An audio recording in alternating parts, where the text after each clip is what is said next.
Bom dia, pessoal. A gente está aqui hoje, para começar o PET 5 de Biologia, Sou o professor Luan.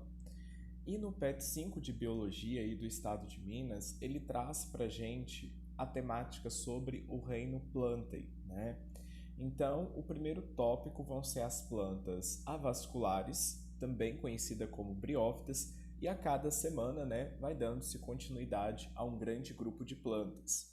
Então vamos lá, na semana 1, como o nosso foco são as plantas avasculares, então nós vamos ter que entender que estas plantas avasculares, elas têm uma característica que é o seguinte, recapitulando, ser eucarionte, elas são pluricelulares, ou seja, as células diferentes no corpo das plantas, uma diferente da outra pluricelular, elas têm a capacidade de produzir sua própria energia, através da fotossíntese.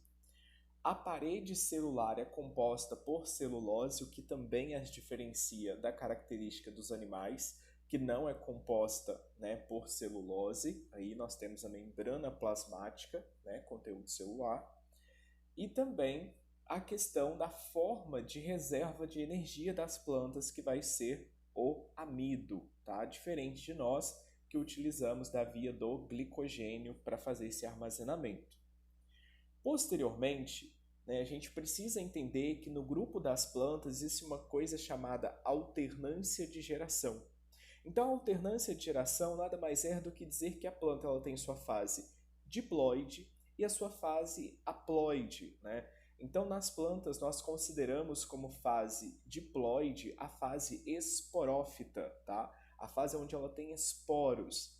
E a fase haploide nós chamamos de gametófita, que é a fase onde nós temos ali a produção, a permanência de gametas.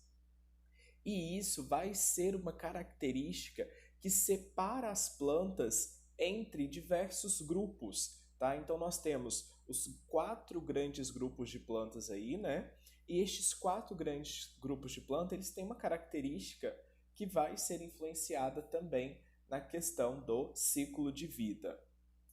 E aí agora, sobre o ciclo de vida, nós temos as plantas embriófitas, que vão ser aquelas aonde o seu embrião, a sua reprodução, ela é originada de um embrião, propriamente dito.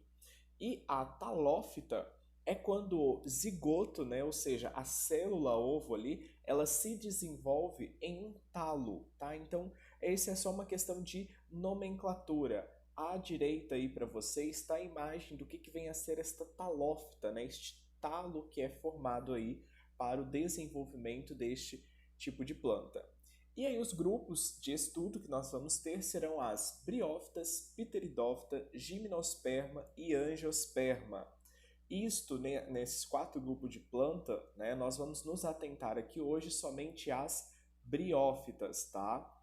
E aí é super importante que dentre estes 4 grupos de plantas, nós consigamos diferenciar qual é a característica evolutiva, que cada grupo de planta traz consigo. Porque se eu tenho 4 grupos, então elas se divergem em algum momento. Então a primeira divergência que nós vamos ter aí é que as briófitas, elas formam o seu desenvolvimento, a sua reprodução pela formação de um embrião. E aí depois nós vamos ter as pteridófitas, que além desta característica, elas também possuem a primeira diferença ali, característica evolutiva, os vasos condutores.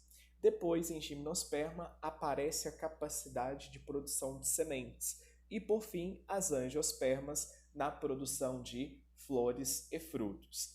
E aí, coloquei aí uma outra nomenclatura para estes grupos, onde briófita também é chamada de embriófita, pteridófita também chamada de traqueófita e gimnosperma também chamada de espermatófita e as angiospermas conhecida como antófitas. Então são nomenclaturas que às vezes tem perguntas que vão trazer para a gente. Vai escrever lá assim, gimnosperma, vai estar escrito espermatófita. Então já tem que assimilar essa característica com sementes e a este grupo de planta que vão ser das gimnospermas, tá?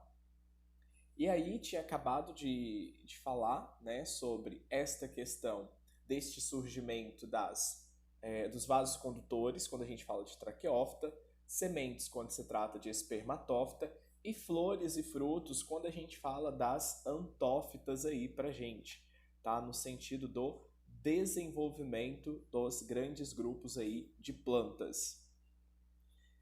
E aí o próximo tópico nós vamos entrar dentro então do grupo das embriófitas, também conhecida aí como musgos, né? Aqueles lodinhos que a gente encontra aí no canto de passeios da casa, locais úmidos, que é super importante, que é uma característica desse grupo, inclusive, né?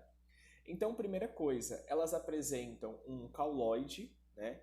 Que este cauloide e este filoide são pseudocaules, pseudofolhas, tá? Porque são plantas não vascularizadas, mas são ricas em cloroplasto, que é uma característica também do grande reino aí do Plantae, né? Elas são dioicas. Então, o que significa isso? Nós temos plantas briófitas que elas vão ser uma masculina e outra feminina. Se eu não tenho vasocondutores, né, para conduzir a via xilema, a via floema dentro dessa planta, como que ela então absorve nutrientes, né? Então, o nutriente dentro da planta, ele vai percorrer através de difusão, tá? Então, a difusão é que vai ser super importante aí para o deslocamento de nutrientes dentro das briófitas, principalmente. E aí, como órgão reprodutor, que aqui a gente começa a se atentar, né, àquela característica de ciclo de vida, nós vamos ter o gametângio feminino, também chamado de arquegônio, e dentro do arquegônio nós vamos ter a oosfera, que é o gameta feminino das briófitas. E vamos ter também o gametângio masculino, caracterizado, né, chamado aí de anterídeo, que vai ter muitos anterozoides flagelados, ou seja, muitos gametas masculinos aí flagelado. Flagelado porque estas plantas, né, as briófitas, elas dependem da água para reproduzir. Se elas são dioica, eu tenho a plântula feminina e a plântula masculina, este anterozoide flagelado ele vai se locomover, nadar até chegar na estrutura ali do arquegônio para fecundar a oosfera e assim formar um outro indivíduo aí adulto, né, completo. Então nós temos como reprodução das briófitas, olha só, gametófito dioico com gametas, tá? Então este gametófito ele vai ser o anterídeo e o arquegônio, né, que vai ter o anterozoide e a oosfera. Então aí está a estrutura gametófita, nessa plântulazinha aí. No ápice deste gametófito é onde nós vamos encontrar ou a estrutura de anterídeo ou a estrutura de arquegônio, né? Uma vez que esta planta, né, este gametófito, ele vai ser então dioico, né? O grupo de planta das briófitas ele vai ser dioico aí pra gente, né, na questão do nosso estudo aí. E aí neste ciclo de vida, né, eu tenho então esta alternância de geração entre gametófito e esporófito, e aí muito importante a gente ressaltar aqui que esta característica é específica das briófitas, onde elas têm a fase gametófita mais duradoura do que a fase esporófita. Né? Então uma característica gametófita é que o indivíduo ele é haploide, né? Então ele é N, representada em briófitas por quem? Pelos musgos e pelo grupo dos talos, as hepáticas aí que nós vamos ter, tá? Então, continua a mesma característica de planta, produzindo sua própria energia, né? A presença muito forte aí de cloroplasto, clorofila.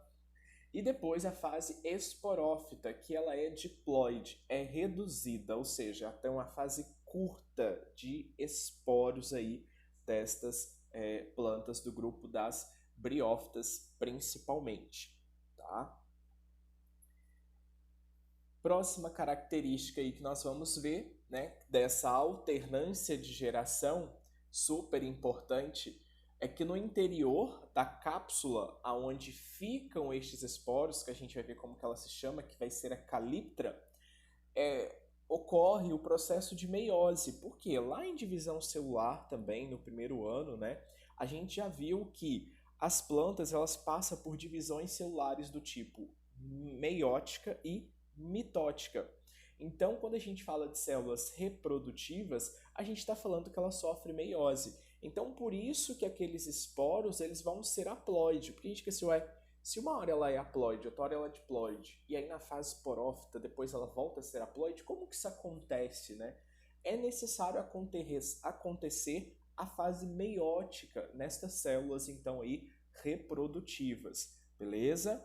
Então, ó, os zigotos, ele se desenvolve e o embrião pluricelular se fica-se na ponta da planta, né, feminina ali, onde vai ser a estrutura fecundada. Então, no ápice daquele gametófito feminino, nós vamos ter, então, o alojamento do anterozoide, que vai fecundar o arquegônio, a oosfera, e gerar ali a nova estrutura, né, o novo indivíduo na sua fase esporófita. Tá? O embrião, então, se diferenciou em esporófito, ele é aclorofilado e vai ser o quê? O parasita do gametófito. Por que a gente fala parasita? Porque ele se aloja na estrutura ali do ápice do gametófito, seja ele masculino ou feminino, naquele processo de fecundação. Né? Como a gente está tendo a saída do masculino, né, o anterozoide, em direção à oosfera, então eles vão se alojar ali como parasita do arquegônio na oosfera no gametófito feminino. Tá? Então essa aí é a característica que a gente tem para as briófitas. Então a estrutura formada neste ápice, né, depois que ocorreu esse parasitismo, esta fecundação, vai ser originado então a estrutura da calíptra. E dentro desta calíptra é onde vai estar então os esporos, que uma vez que esta calíptra se abre, este esporo ele vai cair na terra, né, no chão, né, local úmido principalmente, e ele vai começar a germinar. E nessa germinação, ele forma o que a gente chama de protonema, né? Que ele é haploide filamentar. Então, dali para frente, naquele protonema, nós temos a formação de um novo gametófito, seja ele masculino ou seja ele feminino.